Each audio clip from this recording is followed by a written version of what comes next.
Concerned Minister, the second speaker, said that the copyright law do not exist, but we have copyright law and it does existed in 2000 though, but it does exist. In 2000 it was updated, it existed Yes. from before. Honorable Speaker, in today's world where we have so many barriers in the software industry in Bangladesh, the limitation of copyright law can be a barrier, a very, very, very small one, but not the main barrier in the expansion of software industry. And why I'm saying that? Well, in a report by UNDP Sustainable Development Resource Program, Professor Jamilur Rajat Chaudhuri clearly mentioned that there are 4 major barriers in Bangladesh. I repeat, 4 major: fiscal, human resource development, infrastructure, and marketing. And Honorable Speaker, if we penetrate through the pages, not even a single time it was mentioned about the limitation of copyright law, then it clearly proves that it doesn't have any effect on the software expansion. The Honorable Speaker, the leader and deputy leader of our team has clearly efficiently explained the first 3 points: fiscal, human resource development, infrastructure, along with additional factors in detail. And now I carry on with the marketing and branding. So according to Karnar, Bangladesh is one of the emerging superpower in the future software industry. That is, we do have the potential, but then we very want to know capability of Bangladeshis are not internationally. It are not known internationally. We have difficulties in obtaining direct access into the market. We nearly participate in no international fairs, and our marketing effort in the large software are not existent. To all this, not all this play a significant role as barriers, Honorable Speaker.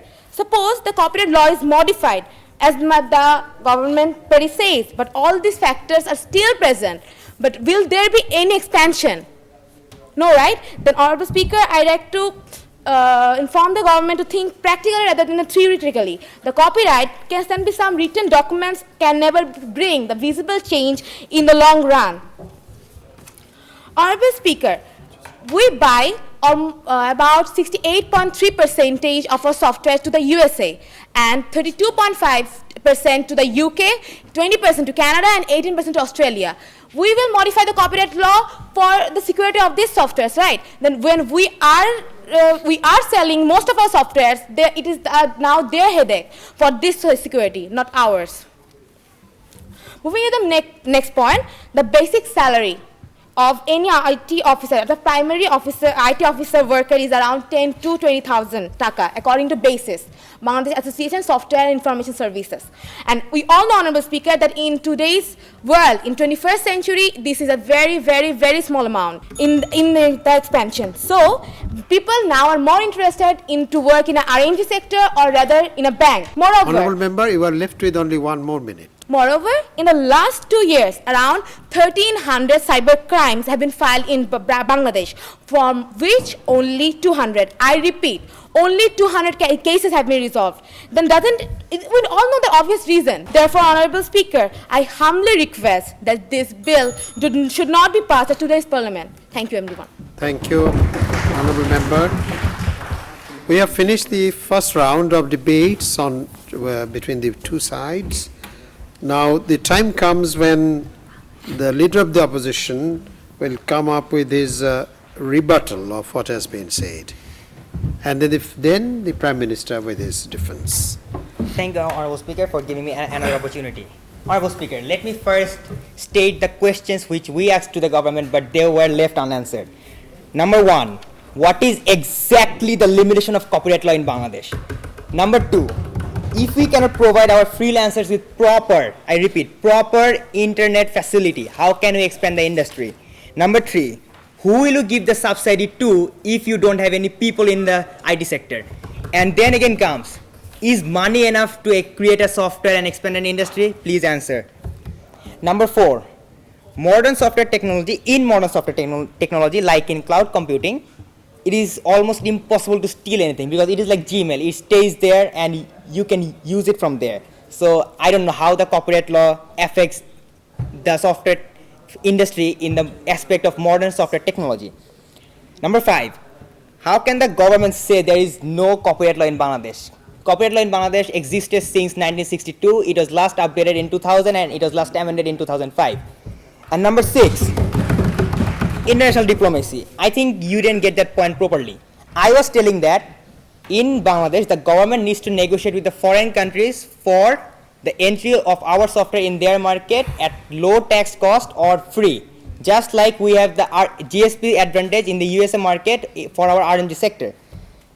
The same way we need to have advantages for our software industries.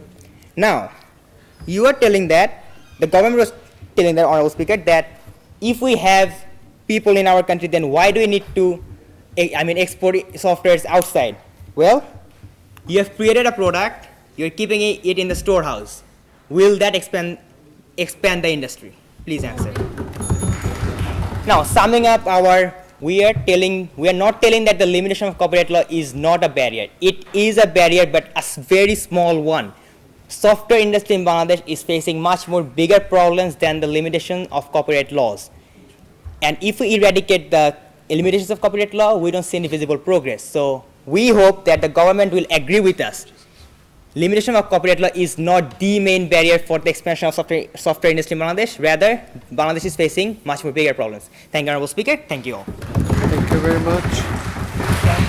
The final speaker for today's debate is the Honorable Prime Minister with his defense of the motion. Honorable Speaker, to win this debate, I have to do two things. One, I have to prove to you that everything that the opposition tells us about the limitations that exist under the status quo for expansion aren't actually there, and we as the government are gladly supporting the software industry. Secondly, I have to show to you why copyrights specifically target these individuals and prevent expansion.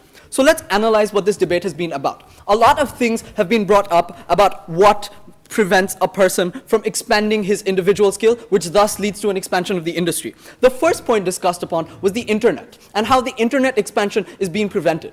We tell you in this house today, ladies and gentlemen, that the internet in Bangladesh has been drastically improving over the past, where we've seen better speeds and lower costs uploading and being implemented, simply because of the fact that the Bangladeshi government, us, is the only government in the entire world with a digital Bangladesh as its sole goal. No other government in the entire world has the software industry at such a high hierarchy. We tell you that other industries in other countries have still prospered regardless of the fact that we prioritize it to such an extent. Why so? Because everything else has already been in place and we've supported it time and time again. We're willing to put in money. We're willing to make infrastructure, and we think that we have over the past few years. We've brought in foreign firms. We've gone to World Trade Organizations and international telecommunication unions and vouched for ourselves. We've made sure that Bangladesh is now a permanent member of the ITU, but it hasn't really worked because of these copyrights. We've made sure that we've marketed it to the people. We've told you that people are learning about the internet even more, where we see advertisements on TV, even BTV every single day, about the importance of computers. We've seen the government and the leaders of the government spread the message of digital Bangladesh across the country. So people are aware the infrastructures exist.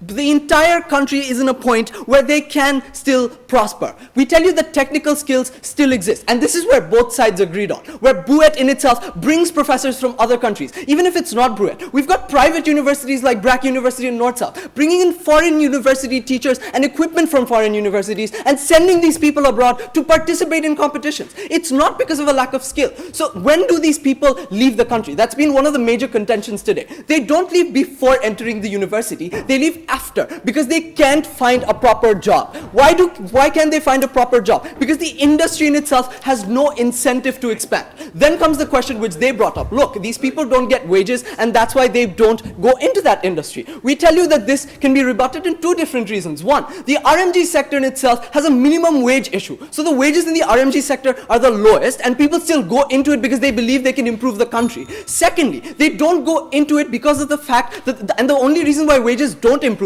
is because the industry is not expanding. It's because of the fact that it hasn't reached a point where people buy those products. We tell you that the moment the industry expands, automatically wages start rising as well, because revenues start rising and costs can be minimized. We tell you it's a perpetual process. You can't have high wages with a small industry. The moment the industry expands, that's when we have higher wages, and that's when you give even further incentives for people to stay in the country. Lastly, about international affairs. We think that the best form of international affair is when the government goes and says that my goal is a digital Bangladesh. When other governments go and say that, look, I want a democratic process, I want a proliferative, I want a deliberative process. But my government goes into international communication organizations and says, my goal is a digital Bangladesh and I want my countrymen to have internet, to have softwares. That's when we think the best kind of diplomacy happens and the best kind of international affairs are ensured. The House is again called to order, please. The results sheet has been sent in, which will soon be announcing the results. But before that, let me say a few words, honorable members. The limitations that you talked about, the copyright laws. Copyright is a law, we have one already, is a law that protects the right of the author, of the creator, of the innovator. If you write a book, if you invent a thing, these are patented and then your copyright is protected by the law. If that is not done, then your efforts of 2 years or 10 years or 20 years might be copied by somebody else and he makes the money, whereas you spent all your investment and your efforts and your talents on this. So copyright law is a must to protect the intellectual property that you have, and that helps rather than hinders the expansion of software industry. What is needed is a good infrastructure, good internet connection, good investment and taxation facilities. One of the honorable members said that taxes is a barrier, but it is not, because all computer related matters are imported duty free. So tax is not a barrier, and foreign players and local players are on totally equal footing, because there is no discrimination in taxes. This is also governed by WTO rules. We cannot do that. Nobody can do that. So this is all right. This must be understood. What is needed is that we should have a good, not a bad, law to protect the intellectual property, to protect this, not to abolish this. So the government side should come up with that, and the opposition might oppose that. So anyway, the subject matter has been this, that you were forced to speak in the way you did today. Please remember one thing, that this copyright law is an offshoot of the international law of the WTO. World Trade Organization was established formally in 1996 from 1st January, and we are a founding member of the World Trade Organization. Under that, we are a signatory to the intellectual property rights, and copyright law is a law under that right, that is a convention.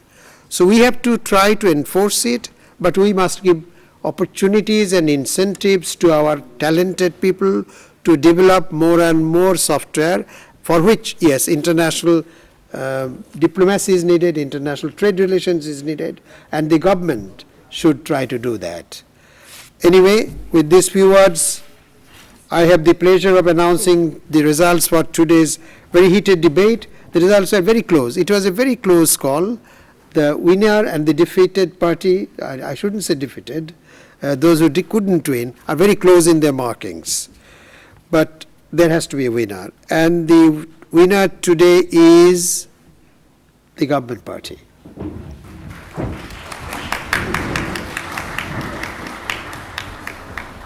But the runners-up, I should say, they have been defeated by a very small margin. They also did very well. Thank you all, honorable members, and my respected adjudicators for giving in such a good result. Thank you all very much.